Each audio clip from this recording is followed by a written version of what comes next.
So here we are at the Revolution Brewery. We're gonna taste a bunch of beer. Today is rough. Bunch of beer. Yeah.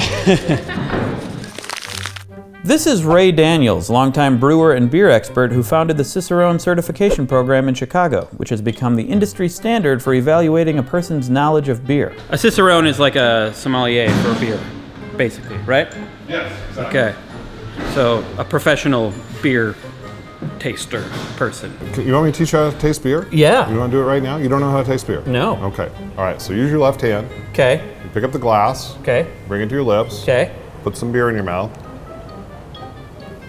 And swallow. Okay. Did you taste some beer? I did. Okay. I tasted beer. You know how to taste beer. Wow. So that's how we taste beer, and that's how we drink beer. Mm-hmm. If we're going to evaluate beer and really try to get at its full characterization, we have some other techniques we would use. Okay. But the basics are pretty easy. What's your specialty? What do you do? Boy, what do? I terrorize people who want to know more about beer. Okay. I saw a thing today that said American beer consumers' #1 concern with going into a bar is difficulty in making a choice on what to drink. Yeah. Right? There's a lot of choices. There are a lot of choices these days. So the whole point of Cicerones is to help people make a choice, make a decision. Be able to talk to them about flavors, be able to say, hey, what beers do you like? Boom, boom, okay, based on that, let me tell you what we've got that you might like. So in 2008, I launched a thing called the Cicerone Certification Program. Okay. It is designed to sort of test and certify experts in beer. Sort of beer sommeliers, if you will. That's sort of one way to think about it. Mm-hmm. But the use of the word sommelier implies that whole wine culture of somebody standing by the table with a towel over their arm and saying, all this snooty stuff. Mm-hmm. And beer's not that way at all. Cicerone, where'd that name come from? The word has been used in the English language for about 400 years to denote someone who is a guide, specifically a knowledgeable and learned guide. Could you give me an example of what a Cicerone would do? Could you guide me through beer? So there's a beer. That's the way beer's supposed to be served, in a glass. Mm-hmm. All right. The glass is supposed to be clean, which we didn't quite accomplish in this case, but that's okay. Cheers. It's clean enough. Taste of beer. Okay. So that probably reminds you of your youth. Well, not too young, but yeah. Because that's the beer that most of us first drank as kids. It's an American lager. It's a light American lager. Very well made beers. These are very high quality beers, but they're kind of light on beer flavor. Yeah. And the main reason is because there's not that much malt in these recipes. Yeah. And the Germans have a saying that malt is the soul of beer, and there's not that much malt in these beers. You want to move up to something that's a little bit tastier than but I'm gonna take one more drink. American lager there. Yeah. So, okay. Well, I'm gonna have to match you drink for drink here. So, first beer we had was an American light lager. Mm-hmm. This beer looks really similar, right? Yep. If you get the light behind it, you'll see that this beer is a little bit deeper in color, a little more gold rather than straw. And this is a classic Munich style lager that's called Helles. Okay. And the word hell in German means pale or light in color. Mm-hmm. So it's a pale colored beer. So when we taste this beer, the thing you're going to notice is a much, much bigger malt flavor in this beer. All right? So let's give that a little bit of a taste there. Oh yeah.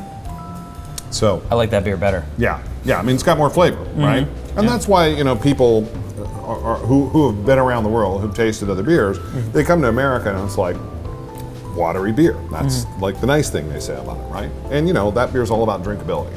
Yeah. They sell 200 million barrels a year of that beer, and so it's designed for people to be able to crank through it. This is pretty much the everyday drinking beer of Munich since for about the last century. Okay. And so if you see people sitting in a beer garden in Munich hoisting big steins of pale colored beer, it's not Pilsner, it's Munich Helles. This is the stuff they drink, right? Okay. So the next beer we're gonna have is an example of IPA. Okay. Now, you'd almost have to have never heard of beer before in the United States today not to have heard of IPA. Yeah, okay. Yeah. So IPA stands for India Pale Ale. In this beer, IPA, we're going to explore the flavor of hops. Okay. So IPA is the #1 craft beer style in America now. And if you look at the top 10 American craft beers, 5 of them are IPAs. Yeah, I'm getting a little sick of IPA. Yeah, absolutely. I'm totally there with you. But IPAs are all about hops. And about hops, not just the way they were used by brewers traditionally, but the way American brewers have come to use hops in the last 30 years. Because hops used to be very much a secondary ingredient, something that stayed in the background, was subtle, never dominant. Maybe the bitterness was pronounced, but nothing else about it. Whew, American IPAs totally threw that playbook out of the window, and now it's just hops, hops, hops, hops, as much hop character as we can get. Now we picked an example that's sort of moderate, at least in its hop character. This is one of my old favorites. This beer I used to drink, almost daily back in the 90s when I first started drinking IPAs, and before everybody else was doing it. Yeah, before it was cool. Cheers. Yeah. Why do you think IPAs are so popular? Why do you think they became so popular? Well, I can't answer that. I don't know. But the reason, and I got to tell you, in 2008, I did a promotional trip for American hops where I went to Russia, China, and Brazil, and was promoting American hops to traditional brewers in those countries.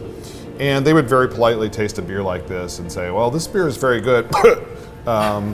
But our consumers, were not really interested in drinking beers like this. And I said, well, you know what? When American craft brewers started making beers like this, our consumers weren't either.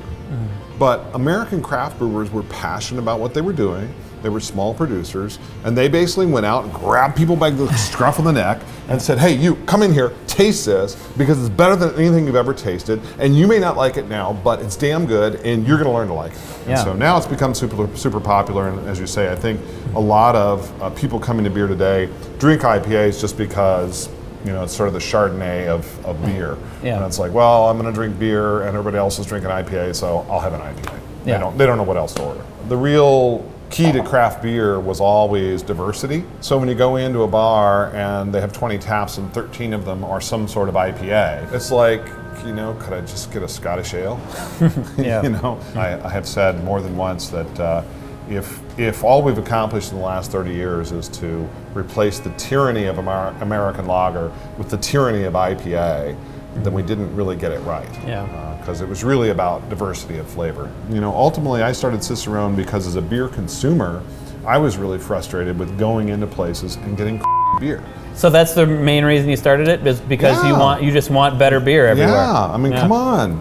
That's a good. Respect the freaking beer. That's a good cause. Yeah, absolutely. I think I think it's worked. I think we basically put the exams out there and said, look, this is the stuff you should know if you're calling yourself a beer professional. This is the stuff you should know if you're calling yourself a beer server.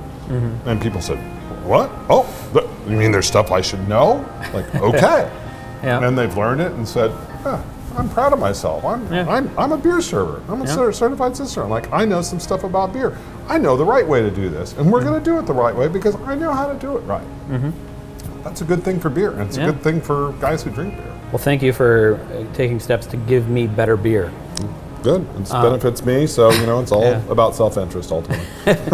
Thousands of beer servers, brewers, restaurant managers, and bartenders have taken the Cicerone certification program, but only 11 in the entire world have been granted the title of Master Cicerone. So what do you guys think? What's your favorite beer, if you're old enough to drink? Do you have what it takes to be a Cicerone, or could you use the helpful guidance of a Cicerone? Let us know in the comments, and also drink responsibly, as well as comment responsibly. Thanks to our Kickstarter supporters and our Patreon subscribers for making this video possible.